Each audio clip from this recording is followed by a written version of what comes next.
Bhagavate Vasudevaya. Narayanam Namaskritya Naram Chaiva Narottamam Devim Saraswatim Vyasam Tato Jayam Atirayat Nastapreshu Bhadreshu Nityam Bhagavata Sevaya Bhagavati Uttama Shloke Bhaktir Bhavati Naishtaki.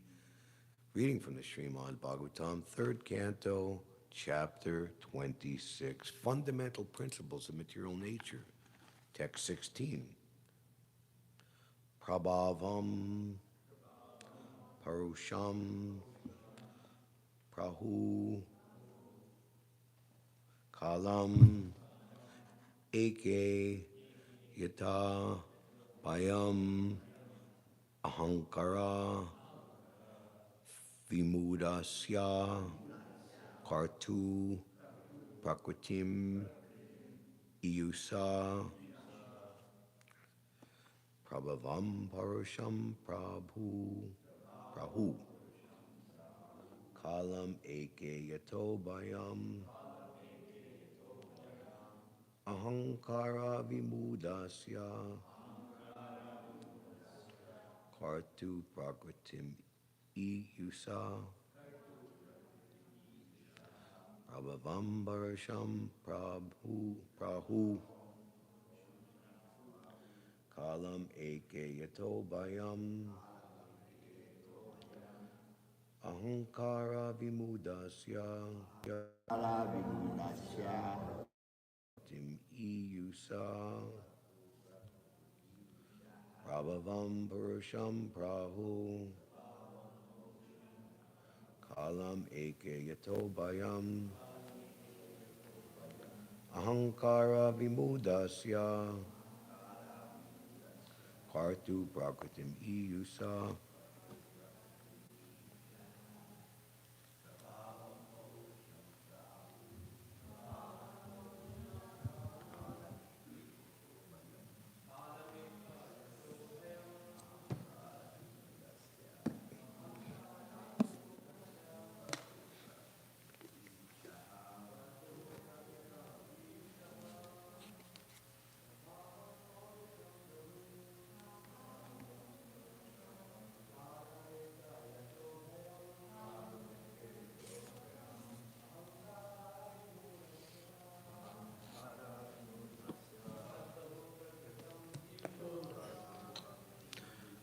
Matajis.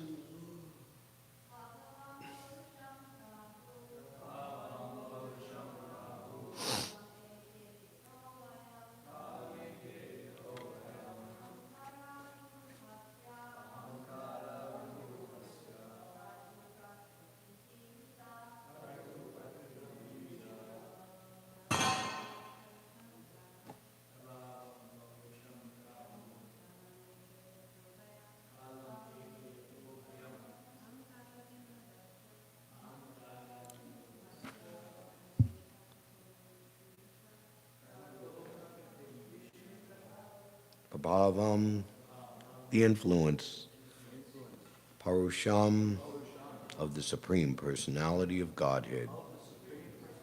Prahu, they have said, Kalam, the time factor, Eke, some, Yata, from which, Bayam, fear, Ahankara Vimudasya, deluded by false ego, Kartu, of the individual soul, Prakritim, material nature, Yusa, having contacted. Translation: the influence of the Supreme Personality of Godhead is felt in the time factor, which causes fear of death due to the false ego of the deluded soul who has contacted material nature. Please repeat. The influence of the Supreme Personality of Godhead is felt in the time factor, which causes fear of death due to the false ego of the deluded soul who has contacted material nature. Purport by His Divine Grace, Srila Prabhupada Ki Jai. The living entity's fear of death is due to his false ego of identifying with the body. Everyone is afraid of death. Actually, there is no death for the spirit soul, but due to our absorption in the identification of body as self, the fear of death develops. It is also stated in the Srimad Bhāgavatam, 11th canto, chapter 2, verse 37, Bhayam didisyani biviseta syat. Vidya refers to matter which is beyond spirit. Matter is the secondary manifestation of spirit, for matter is produced from spirit, just as the material elements described are caused by the Supreme Lord or the Supreme Spirit. The body is also a product of the spirit soul. Therefore, the material body is called Dvitiya, or the second. One who is absorbed in this second element or second exhibition of the spirit is afraid of death. When one is fully convinced that he is not his body, there is no question of fearing death, since the spirit soul does not die. If the spirit soul engages in the spiritual activities of devotional service, he is completely freed from the platform of birth and death.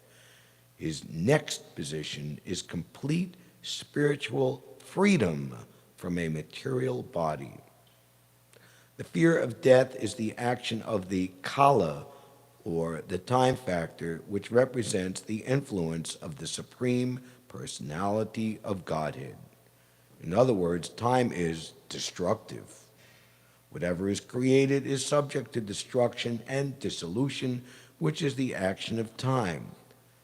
Time is a representation of the Lord, and it reminds us also that we must surrender unto the Lord. The Lord speaks to every conditioned soul as time. He says in Bhagavad Gita that if someone surrenders unto him, then there is no longer any problem of birth and death. We should therefore accept the time factor as the Supreme Personality of Godhead standing before us. This is further explained in the following verse. Om Jnana Timirandasya Jananjana Shalakaya Chakshumritam Dina Tasmai Shri Gurave Namaha Shri Chaitanya Mano Bhishtam Stapitam Yena Bhutale Smayam Rupagadam Didati Svapanatigam Vandeham Shri Guru Shri Utabharakamalam Shri Gurun Vaishnavamscha Shri Rupam Sagujatam Sahagana Raganatam Vitam Tam Sajivam Sadvaitam Savadutam Parijana Sahitam Shri Krishna Chaitanya Devam Shri Radha Krishna Padan Sahagana Lalita Shri Vishakavitamscha Hey Krishna Karuna Sindhu Dina Bandho Jagatpate Gopisha Gopika Kanta Radha Kanta Namostute Jayatam Sarito Pangor Mama Mandamater Gati Matsarvasva Padam Bojo Radha Madana Mohano Dibyad Bindaranya Kopajumada Srimad Ratnagara Singha Sanasdo Srimad Radha Srila Govinda Devo Prastalabi Savyamano Smarami Shriman Rasa Rasarambi Bamsi Batatata Stata Stitaha Karshan Venus Vanar Gopir Gopinatha Shriyestuna Tapta Kanchana Gorangi Radhe Brindavaneshvari Vishabhanu Sute Devi Pranamami Hari Priye Vanchakalpa Tarubhyascha Kripa Sindhubhya Evacha Patitanam Bhavanebhyo Vaishnavebhyo Namo Namaha Jai Shri Krishna Chaitanya Prabhu Nityananda Shri Advaita Gadadhar Shri Vasadi Gaura Bhakta Vrinda Hare Krishna.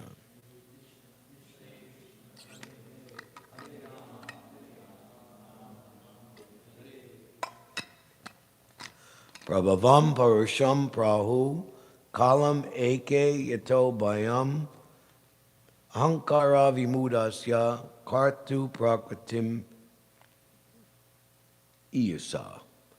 The influence of the Supreme Personality of Godhead is felt in the time factor, which causes fear of death due to the false ego of the deluded soul who has contacted material nature. We can say that Srila Prabhupada has spoken on this particular point many times. You are not this body, your spirit soul. Are you not afraid of death? Prabhupada speaking in the Bowery in April of 1966. He was talking to one so-called hip, cool young guy, saying, "You will get old." Well, you will be forced. Are you afraid of death? Well, I don't know. Maybe it's a part of life, and just people are just so bewildered that they're not even afraid of death anymore. They're thinking that, what are they thinking? Maybe no thinking at all. So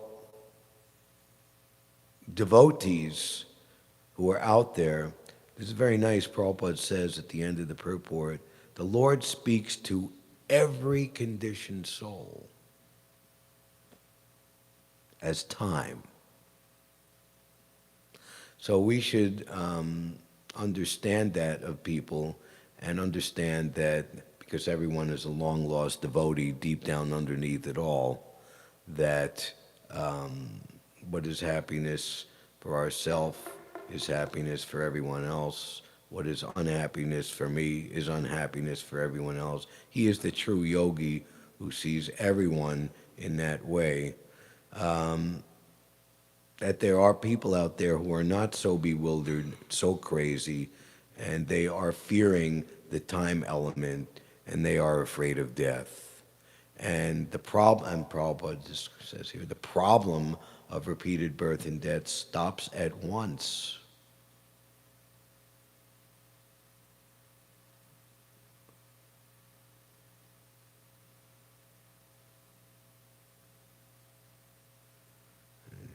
Right, somewhere in this purport, the word problem is used in reference to death, right?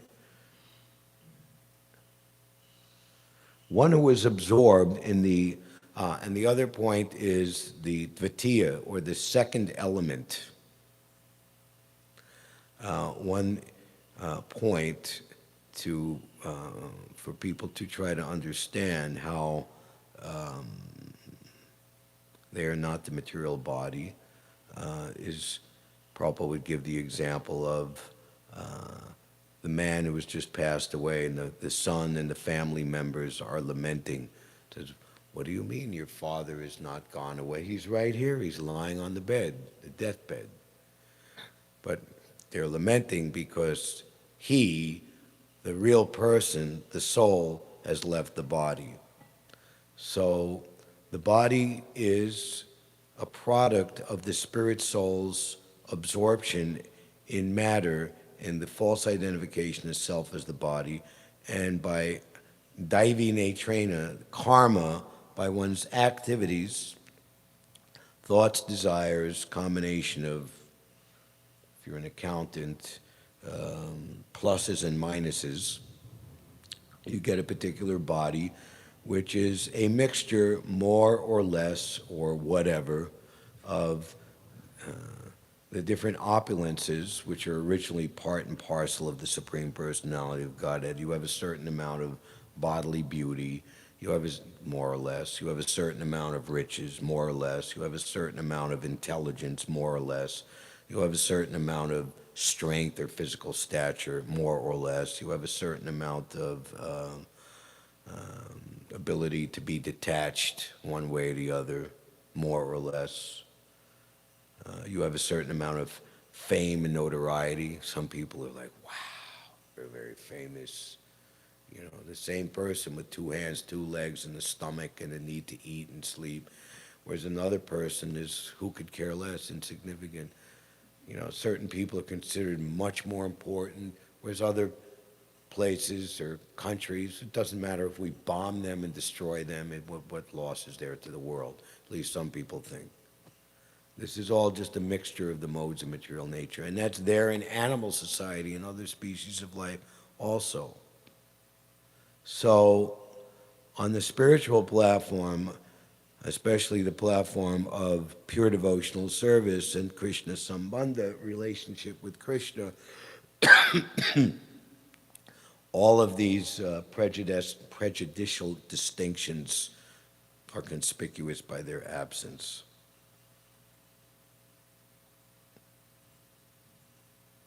So it's not enough just to know that one is not the body.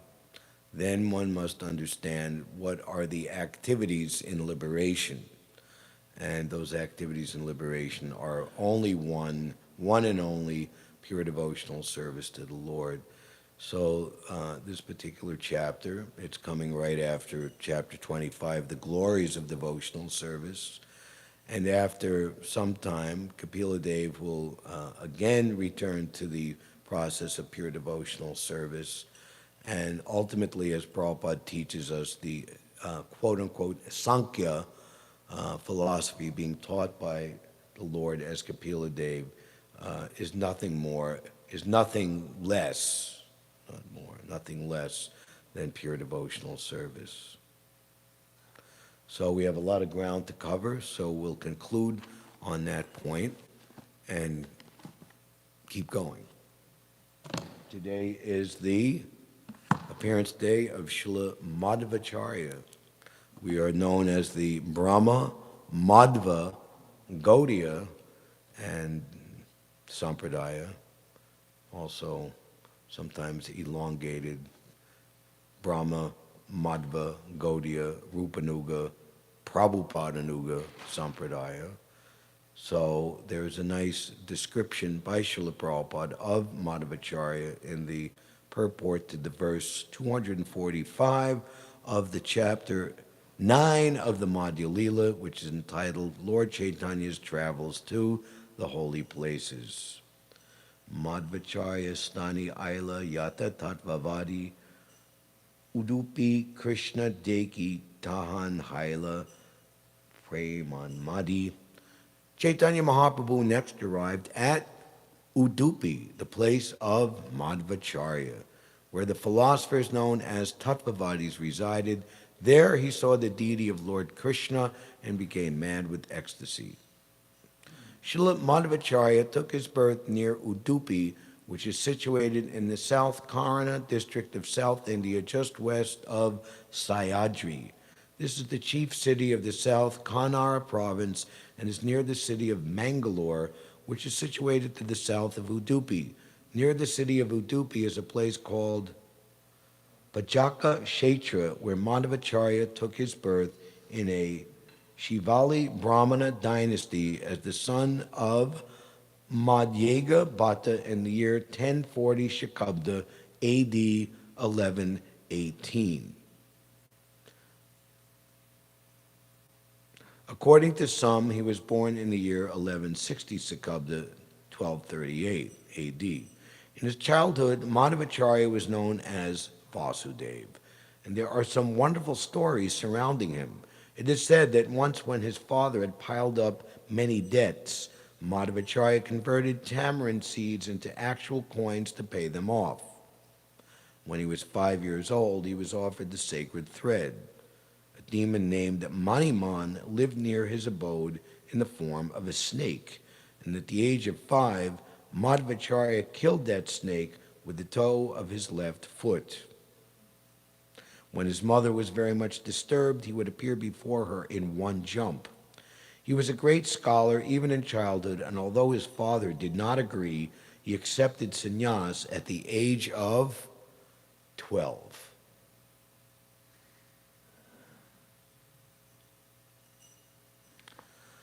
There's a story of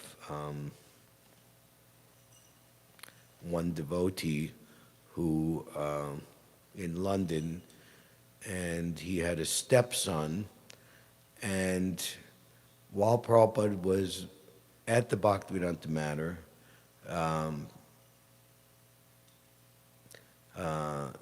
the boy's mother dressed the son, who was only 5 years old, in a full sannyas dress, even with a little danda and everything. And the boy came into Prabhupada's darshan room, and it was filled up with guests and devotees, and Prabhupada just immediately stopped. "Oh, Maharaj, so nice that you have come. Please come in." And he had the boy come up and sit down, and he was giving him sweets and said some other things in kind of loving but joking respect of him as a sannyasi. So all was well. And then the next day, Prabhupada was returning from his morning walk, and this same boy was in the downstairs area playing with his friends of the same age, and they were, like horsing around and goofing around, and still in his sannyas dress, and he was using his sannyas rod to kind of like hit and beat the other kids. And when Prabhupada saw that, he was very, very upset. And he called the father, the stepfather, it was the mother's idea to dress the son this way, up to his room and said he should never dress like this again. Sannyas is very, very serious business. Okay. So Madhvacharya, he's taking sannyas at the age of 12. You can hear this on the Prabhupada Memories series of Siddhanta. I don't remember the number or the devotee right now. Slips my mind, his name.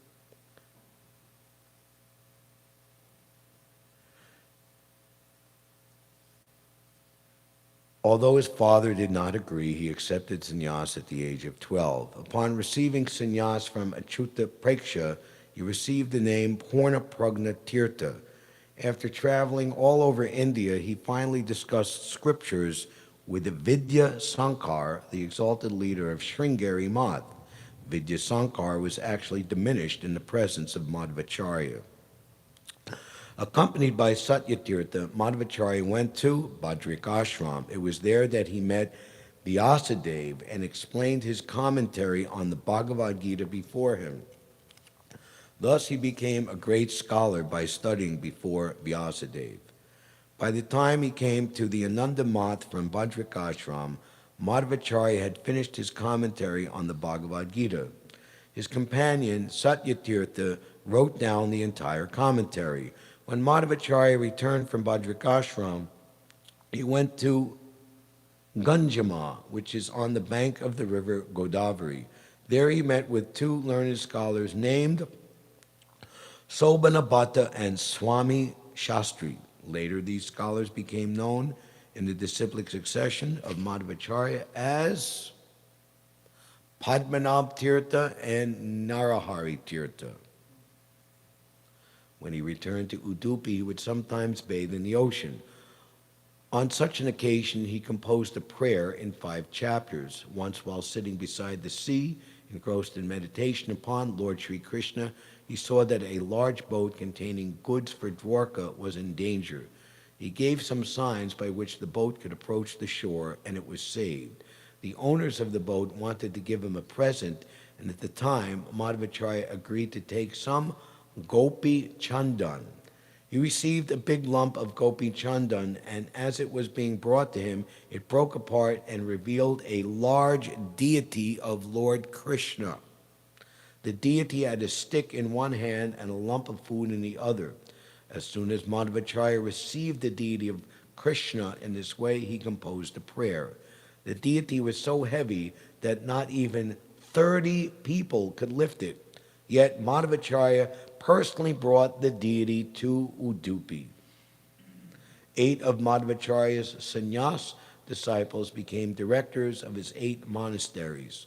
Worship of the Lord Krishna deity is still going on at Udupi according to the plans Madhvacharya established.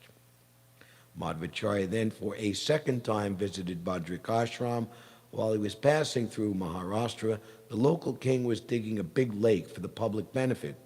As Madhvacharya passed through the area with his disciples, he was obliged to help in the excavation. After some time, when Madhvacharya visited the king, he engaged the king in that work and departed with his disciples. Often in the province of Ganga Pradesh, there were fights between Hindus and Muslims. The Hindus were on one bank of the river and the Muslims on the other. Due to the community tension, no boat was available for crossing the river. The Muslim soldiers were always stopping passengers on the other side, but Madhvacharya did not care for these soldiers. He crossed the river anyway, and when he met the soldiers on the other side, he was brought before the king. The Muslim king was so pleased with him that he wanted to give him a kingdom and some money, but Madhvacharya refused. While walking on the road, he was attacked by some dacoits, but by his bodily strength, he killed them all. When his companion Satyatirtha was attacked by a tiger, Madhvacharya separated them by virtue of his great strength. When he met Vyasadeva, he received from him the Shalagram Shila known as Astamurti. After this, he summarized the Mahabharata. Madhvacharya's devotion to the Lord and his erudite scholarship became known throughout India. Consequently, the owners of Sringeri Math, established by Sankaracharya, became a little perturbed. At that time, the followers of Sankaracharya were afraid of Madhvacharya's rising power, and they began to tease Madhvacharya's disciples in many ways. There was even an attempt to prove that the disciplic succession of Madhvacharya was not in line with Vedic principles. A person named Pundarik Puri, a follower of the Mayavad philosophy of Sankaracharya, came before Madhvacharya to discuss the Shastras. It is said that all of Madhvacharya's books were taken away, but later they were found with the help of King Jayasim, ruler of Kumla. In discussion, Pundarik Puri was defeated by Madhvacharya. A great personality named Trivikram Acharya, who was a resident of Vishnu Mangala, became Madhvacharya's disciple, and his son later became Narayana Acharya, the composer of Sri Madhava Vijay. After the death of Trivikram Acharya, the younger brother of Narayana Acharya took sannyas and later became known as Vishnu Tirtha. It was reputed that there was no limit to the bodily strength of Purnapragna Madhvacharya. There was a person named Kanjari who was famed for possessing the strength of 30 men. Madhvacharya placed the big toe of his left foot upon the ground and asked the man to separate it from the ground, but the great strong man could not do so even with great effort. Srila Madhvacharya passed from this material world at the age of 80 while writing a commentary on the Attareya Upanishad.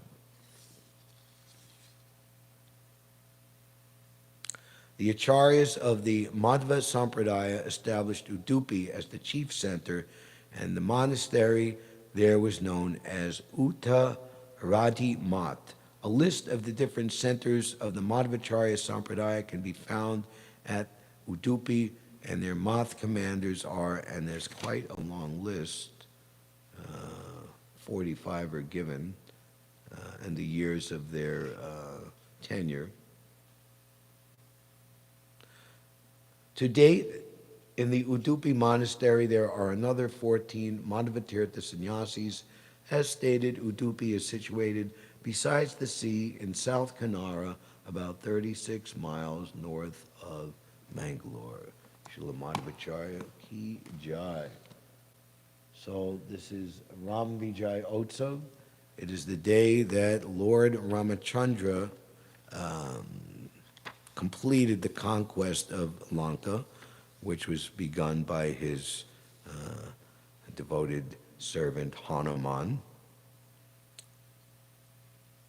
He was the original scout and discovered the whereabouts of Sita Devi, and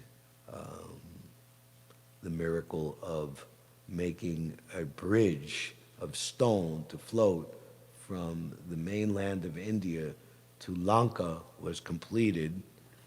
Shukadeva Goswami said, after constructing a bridge over the ocean by throwing into the water peaks of mountains whose trees and other vegetation had been shaken by the hands of great monkeys, Lord Ramachandra went to Lanka to release Sita Devi from the clutches of Ravana.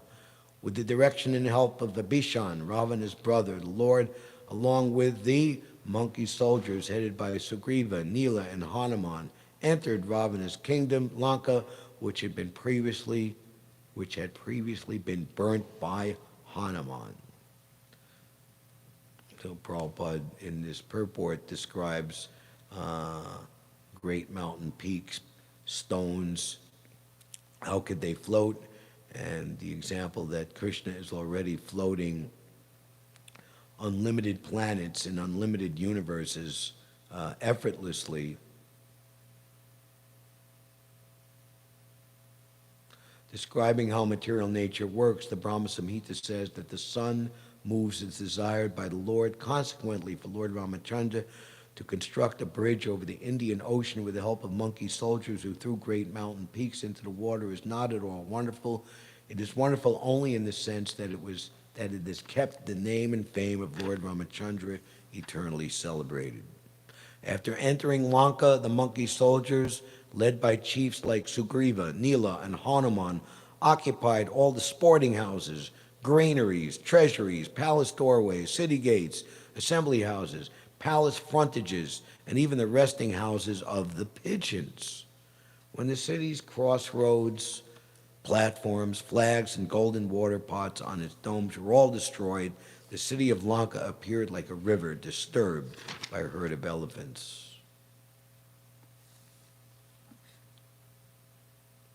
When Ravana, the master of the Rakshasas, saw the disturbances created by the monkey soldiers, he called for his own men, Nikumba, Kumbha, Dhumaraksha, Durmukha, and a list of others, and even his own son, Indrajit. Thereafter he called for Brahasta, Atarkaya, and some others. Then he induced all his followers to fight against the enemies. Lord Ramachandra, surrounded by Lakshman and the monkey soldiers, attacked the soldiers of the Rakshasas, were fully equipped with various invincible weapons like swords, lances, bows, prasas, ritis, shakti arrows, katagas, and tomaras. Angada and the other commanders of the soldiers of Ramachandra faced the elephants, infantry, horses, and chariots of the enemy and hurled against them big trees, mountain peaks, clubs, and arrows. Thus the soldiers of Lord Ramachandra killed Ravana's soldiers who had lost all good fortune. Why? Because Ravana had been condemned by the anger of Mother Sita. Prabhupada's significant purport. The soldiers Lord Ramachandra recruited in the jungle were all monkeys and did not have proper equipment with which to fight the soldiers of Ravana. Prabhupada sometimes jokingly yet lovingly compared his disciples and himself as Lord Ramachandra and my Western monkey disciples. This is the tools that have been supplied to me by the Lord to fight the demon scientists and all the forces of the materialistic demons who have a tight grip on all affairs of human society.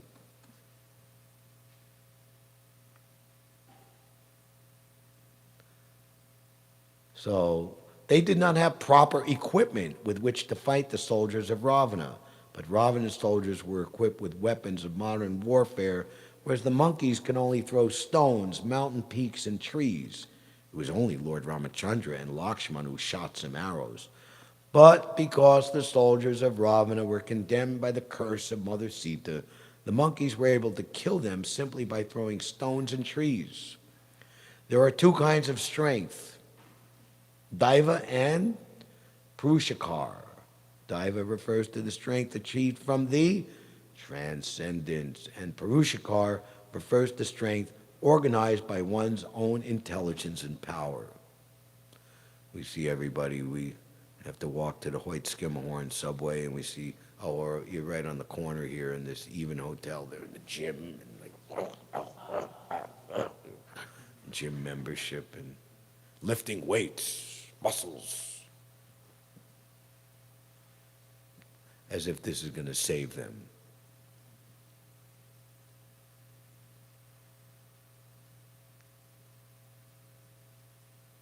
Transcendental power is always superior to the power of the materialist.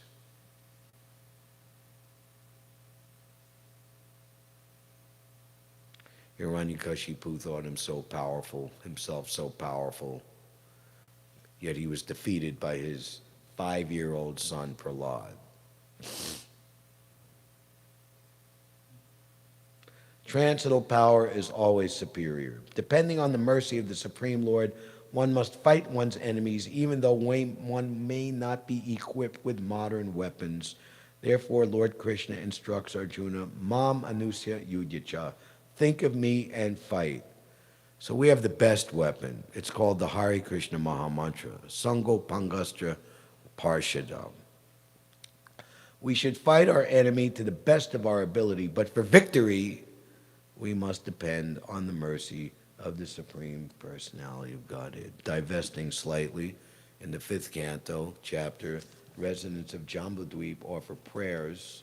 Many exalted personalities like Lakshmi Devi, Satyabrata Muni to the Korma incarnation, Prahlad Maharaj again to Lord Nrsingadev. Let there be peace throughout the universe, and may all envious persons become pacified. By practicing Bhakti Yoga, we will think of each other's welfare. Let us all worship Lord Nrsingadev, the Supreme Personality of Godhead. So we have Hanuman offering prayers to Lord Ramachandra.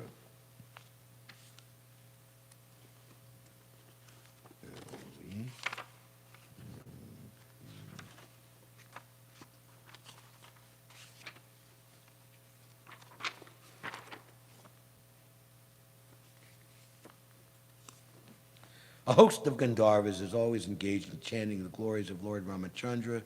This chanting is always extremely auspicious.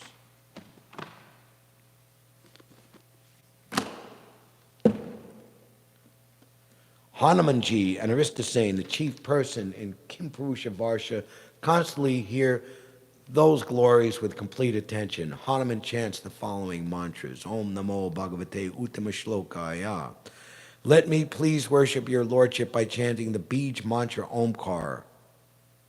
I wish to offer my respectful obeisances unto the personality of Godhead, who is the best among the most highly elevated personalities. Your lordship is the reservoir of all good qualities of Aryan people who are advanced. Your character and behavior are always consistent, and you always control your senses and mind. My dear father, Prahlad Maharaj said, except for the uncontrolled and bewildered mind, there are no enemies. So unless one conquers the enemy of the mind and engages it in the devotional service of the Lord, no matter how much of a strong so-called person you are to be defeated. You're already lost. You are a loser.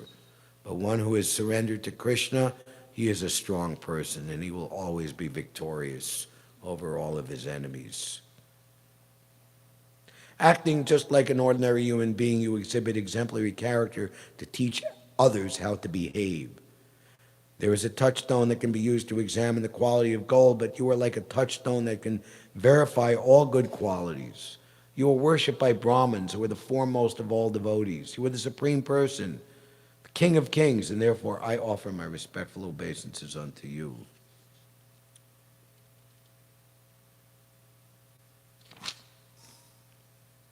It was ordained that Ravana, the chief of the Rakshasas, cannot be killed by anyone but a man. And for this reason, Lord Ramachandra appeared in the form of a human being.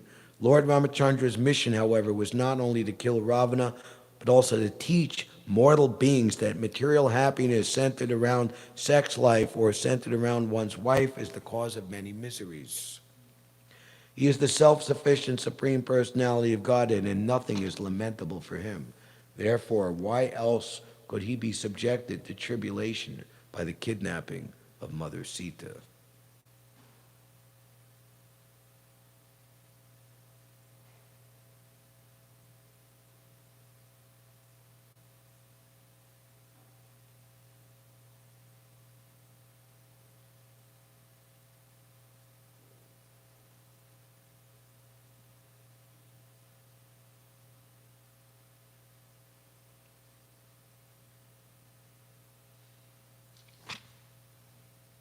Since Lord Ramachandra is the Supreme Personality of Godhead, he is not attached to anything in this material world. He is the most beloved supersoul of all self-realized souls, and he is their very intimate friend.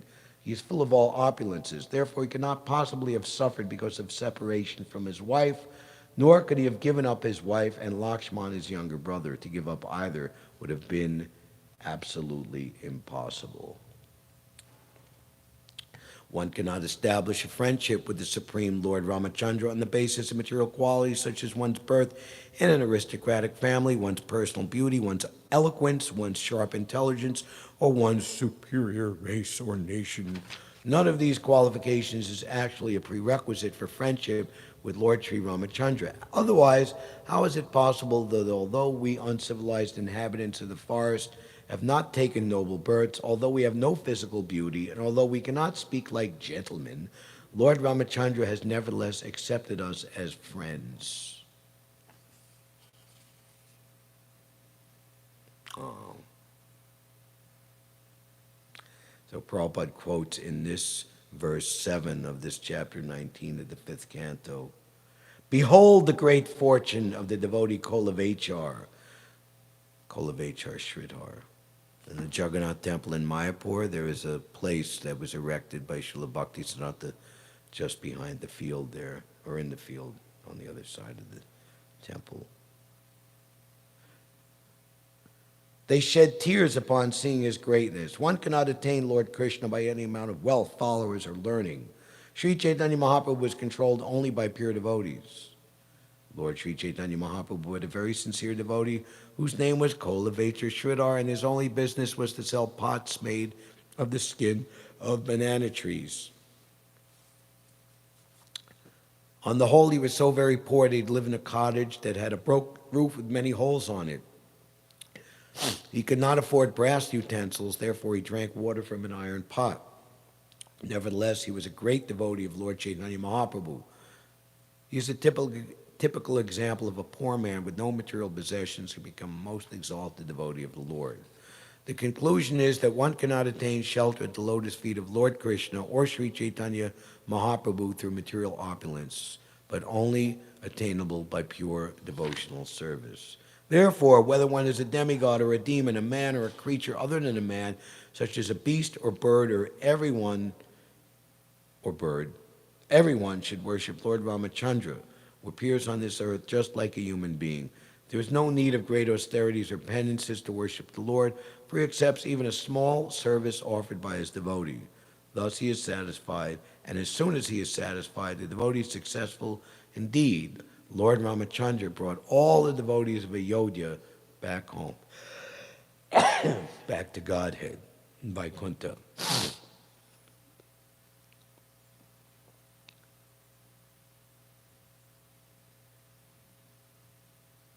So in this purport, Prabhupada describes Lord Ramachandra, Lord Chaitanya Mahaprabhu, and Lord Krishna. All of them delivered many, many living entities present before them, indeed almost all of them. Sri Chaitanya Mahaprabhu is therefore recommended in his six-armed form of Sad Bhuj Murti, which is a combination of Lord Ramachandra, Lord Krishna, and Lord Chaitanya Mahaprabhu. The best purpose of human life can be fulfilled by worshiping the Sad Bhuj Murti, the form of the Lord with 6 arms.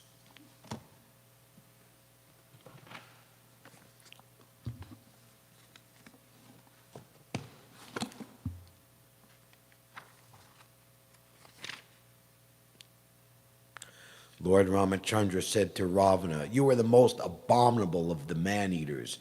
Indeed, you are just like their stool." So being a man-eater is bad enough, that's a cannibal, but being the stool of a cannibal? How low can you get? You resemble a dog, for as a dog steals eatables from the kitchen in the absence of the householder, in my absence you kidnap my wife, Sita Devi. Therefore, as Yamaraj punishes sinful men, I shall also punish you, you the most abominable, sinful, and shameless. Today, therefore, I, whose attempt never fails, shall punish you.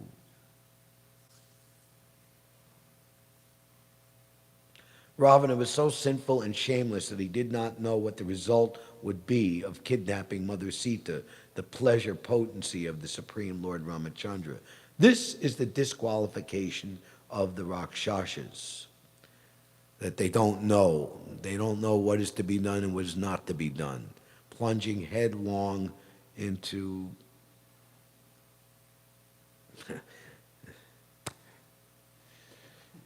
into hell. They don't know what is the result of their actions. The Rakshasas are unaware that the Supreme Lord is the ruler of the creation. They think that everything has come about by chance or accident, and that there is no ruler, king, or controller. Therefore, the Rakshasas act independently as they like, going even so far as to kidnap the goddess of fortune. This is the greatest aparad. This policy of Ravana is extremely dangerous for the materialist. Indeed, it brings ruination to the materialistic civilization. Nonetheless, because atheists are Rakshasas, they dare do things that are most abominable, and thus they are punished without fail. After thus rebuking Ravana, Lord Ramachandra fixed an arrow to his bow, aimed at Ravana, and released the arrow, which pierced Ravana's heart like a thunderbolt. So who has ever been present for this Dasera festival of shooting a big effigy of Ravana with a flaming arrow? Yes. Actually, even though they're about to open their temple, the very important, and Prabhupada instructed that deities of Sitaram, Lakshman, Hanuman be present in the capital of the United States of America, Washington, D.C. So on the grounds of Potomac, Maryland, year to year, they have they do it in London in the manor, because they have grounds to do it. If we tried to do it here on the roof or on the sidewalk, we might have a angry and very disturbing visit from the fire department. Upon seeing this, Ravana's followers raised a tumultuous cry, "Alas, alas, what has happened, what has happened?" As Ravana, vomiting blood from his 10 mouths, fell from his airplane, just as a pious man falls to earth from the heavenly planets when the results of his pious activities are exhausted.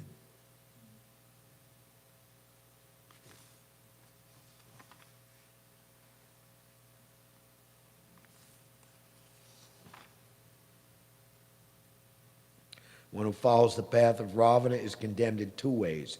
His body is fit to be eaten by dogs and vultures, and the soul goes to hell.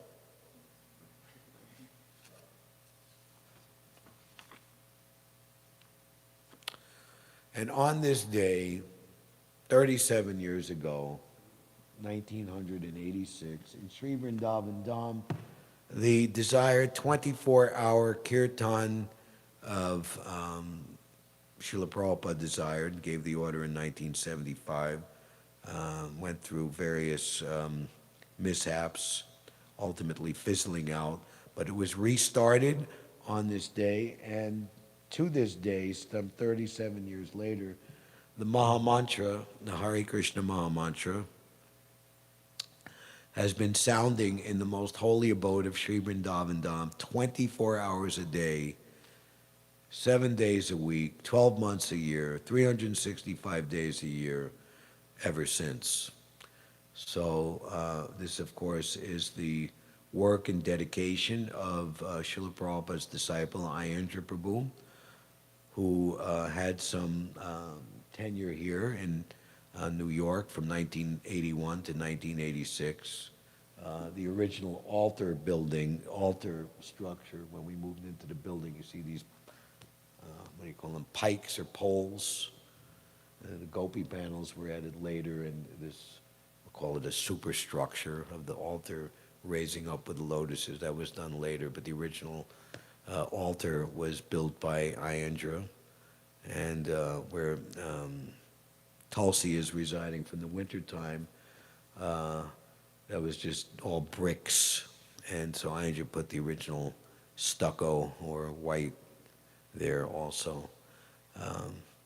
Anyway, Ayendra Prabhu was a multi-talented personality, and perhaps we could say his greatest talent or outstanding feature was his faith and actual application in chanting the holy name, and that reached such proportions that he was able to influence very, very favorably devotees all over the world to chant the holy name, to take it more seriously, understanding the importance of the Yuga Dharma, for both for one's individual ascension to the terrace of love of Godhead in this lifetime, and also for the most important cause of saving humanity at large in this very dark and dismal Kali Yuga, and especially Kali Yuga as it stands right now. We're in a very precarious position.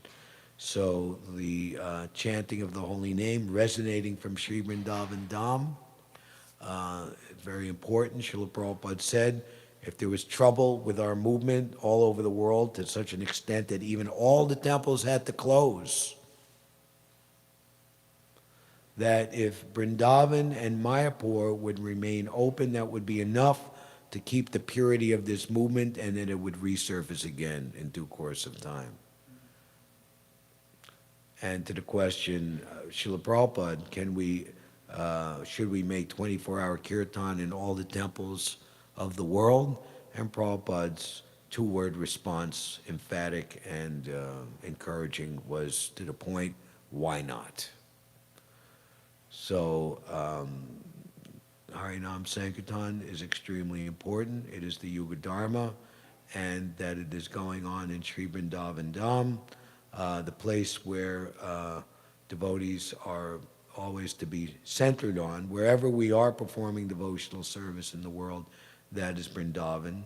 Our mission is to bring the culture of Vrindavan, the spirit of Vrindavan, the atmosphere of Vrindavan to everyone. The Lord approaches everyone in the form of the time factor, but ultimately the Lord approaches everyone in the spirit and in the mood of Sri Vrindavan Dham. That is what is meant to attract people's hearts. And we see when people become attracted to a very wonderful Harinam, I really like the energy, I really like the mood. Ultimately, whether they know it or not, they're being attracted to the environment and atmosphere of Sri Vrindavan Dham. Golokera Premadana Harinam Sankirtan. So this is a very, very joyous day. It's a very appropriate day that was chosen to rekindle and restart and keep going the 24-hour kirtan in Sri Vrindavan, so we can become inspired by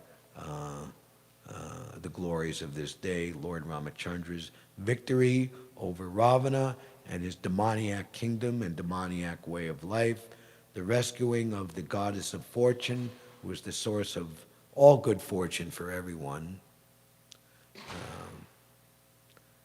the appearance day of Sri Madhvacharya, who is also understood to be the reincarnation of Hanuman, Lord Ramachandra's servant, and the 24-hour kirtan in Sri Vrindavan Dham. Thank you very much for your kind attention.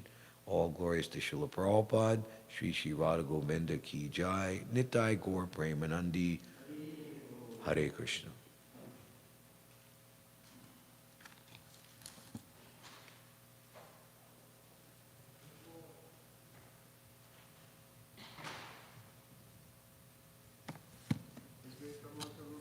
Hare Krishna, Hare Krishna.